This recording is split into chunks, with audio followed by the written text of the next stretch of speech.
Kāds ir tavs H-burts? Uzraksti vārdu hokejs un paskaties, ja tev sanāk H-burts ar cilpu, un šeit arī astīte ir neliela, tā ir inteliģence un spēja pielietot savas zināšanas cilvēku labā vai cilvēces labā.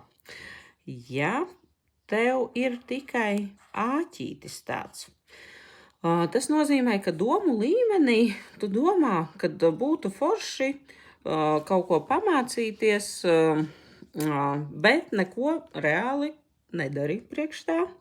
Ja atkal H-burts, tā cilpiņa nenoslēdzās, nedaudz atvērta paliek vaļā.